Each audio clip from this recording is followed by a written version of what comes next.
Hi guys, welcome to another episode of Afro Voice Radio. Today I am here with Dr. Shadrack Angwenyi, and he is a GP here in Adelaide, South Australia. So our conversation today is going to be based around the Covid-19 virus and also the rollout of the vaccines in South Australia. And we're just going to get some input and some insights from his experience and also what advice he would have for diverse communities here in SA. Thank you so much for joining us today. How are you doing? I'm doing well. Wonderful, wonderful. Yep. All right, so since the outbreak of the virus, what has been some of the misconception that has been sent to diverse communities here in SA? Okay, there's lots of misinformation on Facebook, WhatsApp. WhatsApp also, and also like COVID-19 was like it's a virus generated by the rich, e.g. Bill Gates. So there's that spreading around. There's also rumors going around about the vaccine in regards to the vaccine being used to generate new variants. Yes.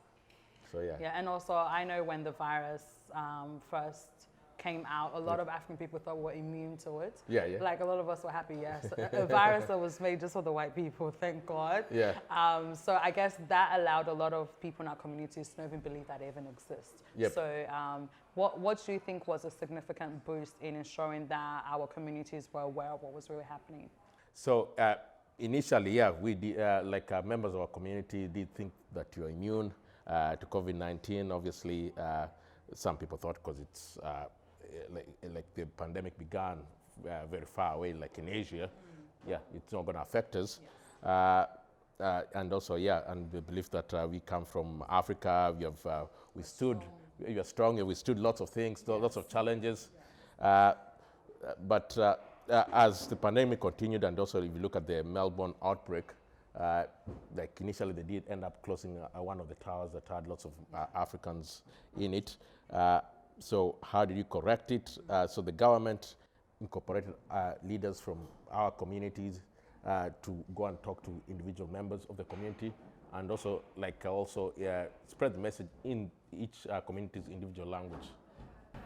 That was really good, and I think even with what happened in Melbourne, it was an open case for all of Australia to recognize the value in distributing information that was culturally appropriate for various communities. So I think it gave the rest of the country an insight of what could go wrong when there is lack of awareness, one, but also lack of information that is culturally safe and sensitive for diverse communities. Yeah, so it was a really big move. I know for my community here in Adelaide, we thought alcohol was going to cure everything. Because I think even across SA, we saw an increase in the purchases of alcohol due to, I think it was Donald Trump who made the the global statement that drink a lot of brown liquor, it's going to burn the virus away. So that also translated into our community. And also there was also this information spread on social media, so through memes also. Yes, and conspiracy theories that the government is trying to wipe out a population of people. This could be like another Ebola. They're just trying to reduce the world's population. So there was a lot of misinformation during that period. We're fortunately in a position now where the virus is not as heavy as it was this time last year. Unfortunately, we have lost a lot of people, but I think with South Australian government, we did really well in maintaining the virus and keeping our communities safe. Now that we're in a position of rolling out the vaccine, what do we need to know? Now it's being rolled out. So at the moment, it's those who are above age 40, and between age 40. So like initially it was 50, under 50. The advice was for them to get the Pfizer vaccine. Now it has changed to under 60. So it's recommended that they have Pfizer, and over 60, AstraZeneca. So that's how it is. In terms of the rollout, they are going to incorporate GP clinics to help inoculate members of the community with the Pfizer vaccine. From your professional experience and your professional opinion, do you think it's worthwhile getting vaccinated? Absolutely. Okay, why so? Why so? There are two reasons there. First of all, to protect yourself.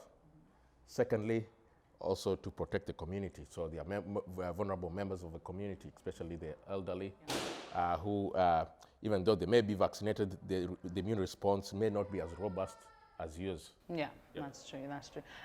For people who are doubting the impact or the necessity of the vaccine, what would be your advice to them to make them more comfortable about getting vaccinated in the near future? I think they should have a conversation with your GP about the worries. Some of them, you never know. It may be justified, but it's good to have a conversation about your GP, and the GP will address whatever concerns you have. Do you have any concerns about the vaccine? Personally, no. As a matter of fact, I've been fully vaccinated. I received my second jab yesterday. Yeah. And as you can see. No symptoms? No. You didn't grow an extra ear, nothing? No, not really. So I'm alive and well. Okay, that's testimony. Okay, wonderful. Yeah, it's so good get to your see. vaccine. Yes. And there was also some rumors around that there's a possibility that the vaccine will now turn into a travel pass, that if you don't have the vaccine, there's a likelihood that you can't leave the country. How accurate is that?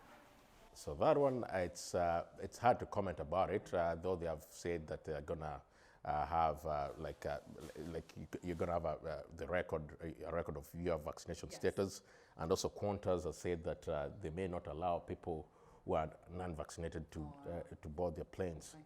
So, but it's lots to play out. They have said that they think that the government may open up borders mid next year. So there's a lot. Definitely, and I hope they open up the borders. The only reason I'll take the vaccine is so I can travel. Yeah. And for that incentive, I would definitely get vaccinated. As we conclude this conversation, what are some of the advice you'd want to give to our community members about the rollout of the vaccine in the next few months, and what do you think they should be prepared for? Okay, so rollout of the vaccine.